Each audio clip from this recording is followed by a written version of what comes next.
Welcome back to the Roundtable. I'm Vox, and the Owl House within its first few episodes already began to flesh out its insane wicked world with various hints of world building, but nothing has been such a prominent location thus far than Hexside School of Magic. So what exactly is this school all about, and in what ways can it play a role in the Owl House's overarching story? Let's break it down. Of course, spoiler warning, if you are not caught up with the Owl House, please go catch up, then come back. With all that said, let's dive in. Serving as the pride of the Boiling Isles, this institute welcomes witches to learn and master their craft. To achieve this, the students are categorized into individual tracks, each educating the students in a different field of magic, correlated to a particular color. Due to the students representing their track via the color of the uniform, alongside other details in the background, we've been introduced to 8 different aspects of magic thus far. So starting with what we're familiar with before going into the unknown, we have the color pink, which is the color for abomination magic, represented by the face of an abomination.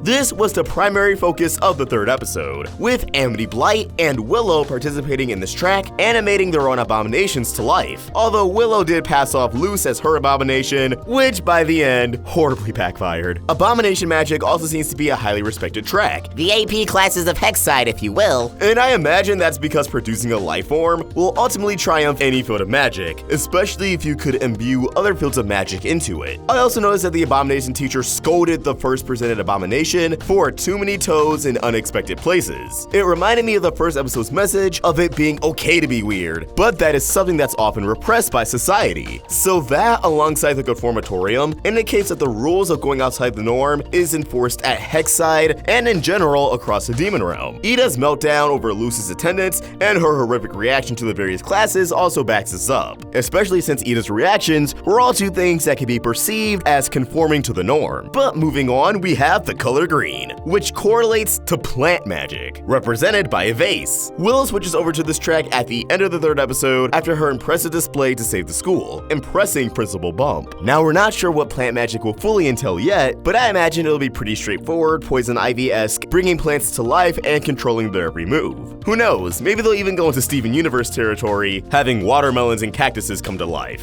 Last, for our known magic, we have the color cyan, which correlates to spelling magic, represented by a mirror. All that we know so far is that Gus dons this color, this is the track he's on, and I'm not really sure what to expect beyond a nod to Mirror Mirror on the Wall. Going into a more speculative field, we have the color dark blue, whatever magic this is being represented by a wrapped hand. So I would assume it's magic dealing with either healing, this wrapped hand being kind of like bandages, or staying in the dark arts, mummification. Afterwards there's yellow, which has its magic represented by a potion bottle, so we can infer that witches in this track create potions. Out here on that Yzma grind! Let's hope Luce doesn't turn into a llama. Afterwards, we have red, which has its magic represented with what appears to be a harp. So going off its symbol and color, I would wager that this magic deals with love. So for all you shippers out there, you may not only get fed well with whatever content the show cooks up dealing with this magic, but you probably be best suited for this track anyways, unless you plan on using those powers for evil. Very, very evil ships. With our last color, orange, a symbol of which we have yet to see, but I'm really hoping for any kind of magic dealing with resurrection. I don't know, it's orange. Maybe it'll be like the classic Nickelodeon logo. Wouldn't you want to use your magic to make that? I would. Other miscellaneous details with the school that I've noticed, the lockers are living beasts with a singular eye and mouth, which opens not with a locker combination, but with a light scratch, as the locker's tongue hands the students their belongings. There is a pre-K class present, as we see much younger demons in the classroom stuffed animals and bubbly letters that read, "Eat spiders." Though the class's teacher is a spider, so that's gonna be one hell of a final exam. There's some school team of a sport we're likely unaware of yet, titled the Banshees. And when it comes to Luce's actual arc, at this current point in time, she is banned from Hexside after masquerading as an abomination for Willow's project. But Gus and Willow plan to relay their teachings to Luce and help her prosper as a witch. However, I doubt they would introduce an entirely new setting if we were never going to go there again, and if Luce was perpetually banned. Granted, she is there to learn magic from Ida, but I'm sure there's some magic Ida can teach her that could be forbidden from Hexside. I definitely anticipate an episode will eventually see an adventure that will demand Luce to return to the school to save the day, earning her a mission onto the premises. I also think Principal Bump could be a very prominent character. He's the principal. Those characters always hold some kind of secret. Which Harry Potter character are you standing for, damn it? But as always, I want to know what you guys think. For the unknown magic that already have prominent colors and symbols, what do you believe they are? How do you think Hexside can come back into play with the overarching story. Let us know your thoughts in the comments below, or tweet your thoughts at Roundtable Vids. And for more of my own thoughts, you can find me at OstricVox. We're also on Instagram. Help Roundtable grow by either becoming a member of this channel or supporting us over at Patreon. Link in the description. If you enjoyed this video, please throw it a like and subscribe to the Roundtable for more great cartoon content. Thank you for watching, and I hope you have an awesome day. OstricVox signing out.